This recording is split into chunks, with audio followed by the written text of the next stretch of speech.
অন্তর্বর্তীকালীন সরকারের সময় শেষ সময়ে এসে যুক্তরাষ্ট্রের সাথে একটি যে চুক্তি হলো, বাণিজ্য চুক্তি, এটি নিয়ে নানা সমালোচনা আছে। কেউ বলছে ভালো, কেউ বলছে এটা নিয়ে বাংলাদেশের বাণিজ্য আরও হুমকির মুখে পড়বে। আপনার বিশ্লেষণটা কি? আমার বিশ্লেষণ হলো দুটো আর কি। প্রথম কথা হলো যে এটা করার ওনাদের কোনো অধিকারই ছিল না।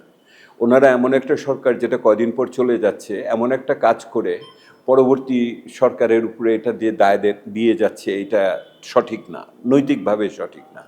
দ্বিতীয়ত হলো ওনারা যেটা কাজটা করলেন সেটাও সেভাবে প্রকাশ্য ছিল না। আমরা পরবর্তীতে জেনেছি যে ওটার ভিতরে আসলে তো বাণিজ্য চুক্তি না, এটা একটা পুরা অর্থনীতি এবং রাজনীতি, আমার জাতীয় সার্বভৌমত্ব নিয়ে প্রশ্ন উঠেছে, তাই না? বর্তমান সরকার আপনার মনে আছে বলেছে যে এবং তাদের নির্বাচনী ইশতেহারে যে আমরা কোনো বিদেশি নীতি, দেশ নির্ভরভাবে বিদেশি নীতি করব না, কোনো দেশকে খুশি করার জন্য বা অখুশি করার জন্য আমরা করব না, তাই না? এবং সেহেতু এটা সর্বজনীন হবে। কিন্তু এই বাণিজ্য চুক্তি তো দেশ নির্ভর, এমন একটা দেশ নির্ভর যেখানে বলা আছে যে আমি আর কোনো বাজার অর্থনীতির বাইরের অর্থনীতিকে আমি ব্যবহার করতে পারবো না। ওটার মানে কি? রাশিয়া, চীন, হ্যাঁ, তাহলে চীন এত বড় একটা আমাদের বাণিজ্যিক সহযোগী, তা আমরা কি তার সাথে করবো না? আমরা কি কালকের উপর পারমাণবিক বন্ধ করে দিব? রাশিয়া থেকে তেল নিতে আমার আরেক দেশের নিতে হয়, অনুমতি নিতে হয়, এটা কিভাবে সম্ভব? সমস্যা অন্য জায়গায় আরও। সেটা হলো যে এই চুক্তি যিনি করেছেন তিনি তো বর্তমান সরকারের ভিতরে আছেন, সেহেতু এইটাও তো একটা কৌতূহলোদ্দীপক ব্যাপার। সেহেতু এই সরকারকে এই মুহূর্তে, ওই যে বললাম রাজনৈতিক বয়ান লাগবে, সেইখানেও রাজনৈতিক বয়ান নেই। বাংলাদেশের সংসদে এখন পর্যন্ত বিষয়টি কেন উঠলো না, এটা আমার কাছে আশ্চর্য লাগে। এই আলোচনা সংসদে হতে হবে এবং সেই সংসদে জনপ্রতিনিধিরাই ঠিক করবেন আগামী দিনে এই চুক্তির ভবিষ্যৎ কী। তাহলে বর্তমান সরকার যদি না মানে যে না, আমরা যেভাবে করা হয়েছে সেভাবে আমরা করতে চাই না, তাহলে কি সরকার একটা বিপদের মধ্যেই থাকবে? পৃথিবীতে সব ধরনের চুক্তিতেই একটা পুনর্বিবেচনার মতো একটা ধারা থাকে।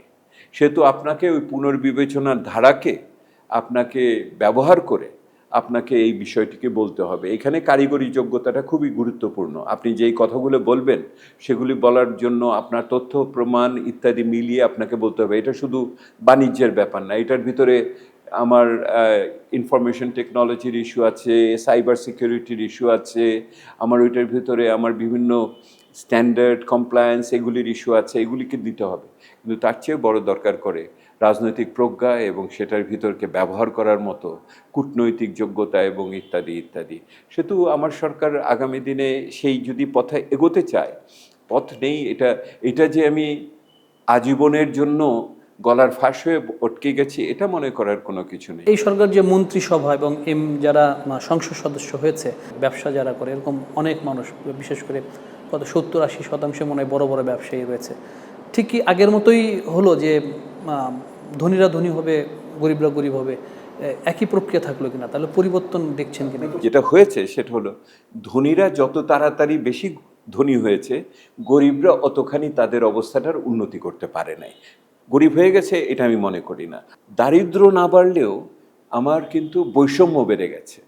সেহেতু এই বৈষম্য আটকানোর জন্য অর্থনীতি গুরুত্বপূর্ণ, কিন্তু তার চেয়ে বড় হলো রাজনীতি। রাজনীতির কোন জায়গাটায় সে ওই খেটে খাওয়া কৃষকের কথা বলবে কিনা, যে মজুরি পাচ্ছে না ঠিক মতো সেই শ্রমিকের কথা বলবে কিনা, যে কর্মসংস্থানহীন আপনার যুবকের কথা বলবে কিনা, ওই পাহাড়ি অঞ্চলে অন্যান্য জায়গায় আদিবাসী বা সংখ্যালঘু জনগণ আছে তার কথা বলবে কিনা। সংসদের ভিতরে আপনি থাকতে পারেন, কিন্তু ওই কথাগুলো বলার জন্য গলার স্বরটা আমার মানুষের হতে হবে, তাই না? ওই মানুষকে জাগানোর জন্য শুধু রাজনীতিবিদ একা পারে না, ওইখানে নাগরিক সমাজকে লাগে। শেখ হাসিনার আমল থেকে একটা জিনিস আমরা শিখেছি, রাজনীতি এমন একটা জিনিস ওই তথাকথিত রাজনীতিবিদদের হাতে ছেড়ে দেওয়া যায় না। এটার জন্য জনগণকে সর্বদা রাজনীতির উপর চাপ সৃষ্টি করতে হয়, যাতে তারা আমাদের কথা ভুলে না যায়।